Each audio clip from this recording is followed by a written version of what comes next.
tsy misy resaka-pomba mihitsy zavatra resaka eto fa analyse sy déduction fotsiny de tonga de mariako ety am-pandohana fa misy proof daholo ny zavatra resako eto fa sao de misy midéposer plainte indray hoe diffamation propagation de fausses nouvelles incitation à la haine. Calmez-vous.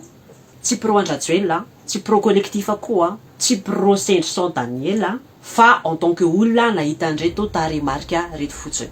Araka ny jargon mathématique de on suppose que l'affirmation est vraie.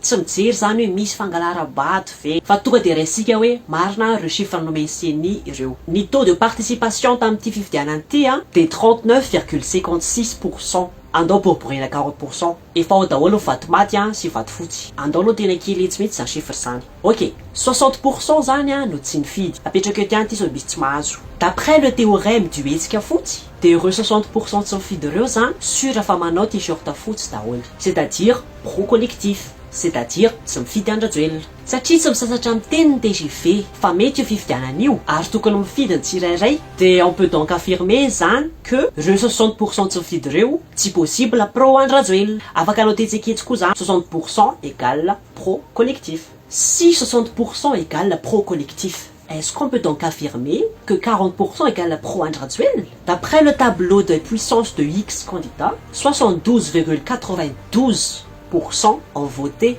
Andrajoelina. Soit amreo mifidy ireo ndray zany de mbola 72% ihany no mifidy Andrajoelina. C'est-à-dire amreo mifidy ireo ndray de mbola misy 28% pro collectif na pro Saint Daniel.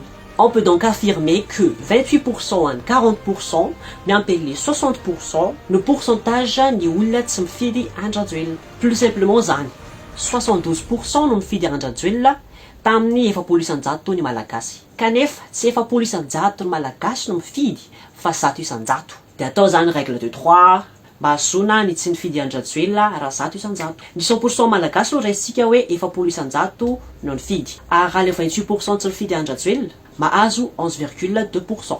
Apina le 60% tsy mifidy tsotro zao de 71,2%.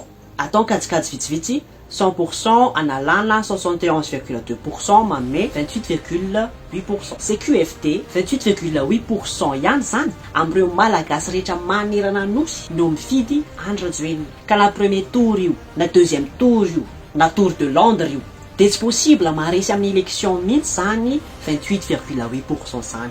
Raha io fifidianana iny izay supposentsika hoe marina sy tsy mitanila ny raisina de tsy lasa filoham-pirenena zany Cédric Andrajoelina. Ho anareo fidy azy zany de miaratsy za fa ny chiffre no miteny ary chiffre avy amin'ny CNI sy ny TVM reo na de mbola vonjy makiazy. Mety tezitra koa nefa nareo de zao atao partageo ito vidéo ito de amin'izay samy tezitra daholo nareo sy ny havanareo. Zay zany de misaotra betsaka jereo le vidéo de amin'ny manaraka indray.